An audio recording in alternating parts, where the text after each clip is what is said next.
말기 암 환자, 이것 하나가 생존율을 높였다. 말기 암 진단을 받는 순간 대부분의 사람은 끝났다는 절망감에 사로잡힙니다. 치료를 받아도 회복이 어려울 거라는 암담한 현실 앞에서 많은 환자와 가족들은 마음의 준비를 하며 하루하루를 버텨냅니다. 그러나 놀랍게도 똑같이 말기 암이라는 판정을 받았음에도 불구하고 예상보다 훨씬 더 오래, 심지어는 극복이라는 단어를 말할 수 있을 만큼 건강을 회복한 이들이 존재합니다. 그 차이를 만든 건 거창한 의학 기술이나 특수 치료법이 아닌 작은 변화 하나였습니다. 바로 마음가짐, 일상의 리듬, 관계의 회복 같은 일상의 한 조각들이 그들의 생존율을 높이는 열쇠가 되었습니다. 바로 삶에 대한 긍정적 대처입니다. 환자가 위기 상황에서 감정적으로 무너지지 않고 삶의 방향을 주체적으로 재정비하는 경우가 그렇지 않는 경우보다 4.63배 높은 것으로 나타났습니다. 오늘은 말기 암이라는 절체절명의 상황 속에서도 생명을 지켜낸 사람들의 이야기를 통해 우리가 놓치고 있는 중요한 메시지를 함께 나눠보고자 합니다. 사례 1. 매일 감사 일기를 썼어요.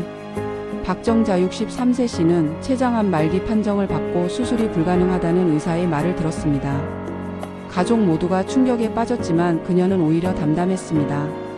어차피 죽는다면 남은 시간만이라도 후회 없이 살고 싶다고 마음을 다잡은 그녀는 다음 날부터 매일 밤 감사일기를 쓰기 시작했습니다. 처음엔 억지로 썼습니다. 햇살이 예뻤다, 오늘은 딸이 웃었다 같은 사소한 것들. 그러나 시간이 지나면서 그녀의 표정이 밝아지고 기력이 돌아오기 시작했습니다.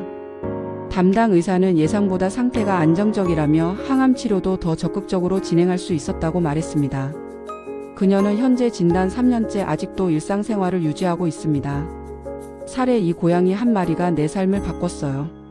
김남호 58세 씨는 폐암 말기 진단 후 혼자 조용히 죽음을 기다리며 요양병원에 입원했습니다. 외부와의 소통을 끊은 채 우울에 빠져있던 그에게 딸이 한 마리의 고양이를 선물했습니다. 처음엔 시큰둥했지만 시간이 지나며 고양이에게 말을 걸고 먹이를 주고 쓰다듬는 일이 삶의 유일한 즐거움이 되었습니다. 이 작은 생명이 날 기다리고 있다는 게 느껴졌어요. 그래서 하루라도 더 살아야겠다고 생각했죠.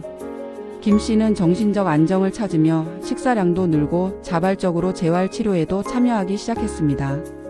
의사도 심리적 회복이 신체에 큰 영향을 미쳤다며 놀라워했습니다. 그는 지금도 그 고양이와 함께 살고 있습니다. 사례 3. 다시 기도하게 됐어요. 최선희 67세 씨는 간암 말기 판정 후 삶에 대한 분노로 가족들과의 관계까지 모두 끊어버렸습니다. 외로움과 절망 속에 있던 그녀는 어느 날 오래전 다니던 교회의 한 친구가 찾아와 다시 기도를 권했습니다. 처음엔 거부했지만 친구의 진심 어린 돌봄에 마음이 풀리기 시작했고 결국 다시 신앙생활을 시작했습니다. 기도를 통해 마음의 평안을 얻은 그녀는 가족들과도 다시 연락을 시작했고 손주들과의 영상통화로 하루를 시작하게 됐습니다. 마음이 편해지니까 밥도 먹고 싶고 걷고 싶어졌어요. 그녀는 의료진도 감탄할 정도로 호전되어 지금은 자택에서 통원 치료를 받고 있습니다. 말기 암이라는 말만 들어도 숨이 턱 막히지만 그 안에서도 삶을 선택하고 작은 희망의 실마리를 잡은 사람들이 있습니다. 의학이 다 하지 못하는 부분을 채운 건 다름 아닌 삶에 대한 긍정적인 대처. 곧 삶을 향한 의지와 소중한 일상 사랑하는 사람들이었습니다. 우리는 종종 기적을 멀리서만 찾으려 하지만 그 기적은 아주 작고 사소한 것에서 시작될 수 있습니다. 오늘을 선물로 받았으니 한 번 더 웃고 사랑하고 감사할 수 있다면 그 자체가 이미 생존율을 높이는 첫 걸음일 것입니다.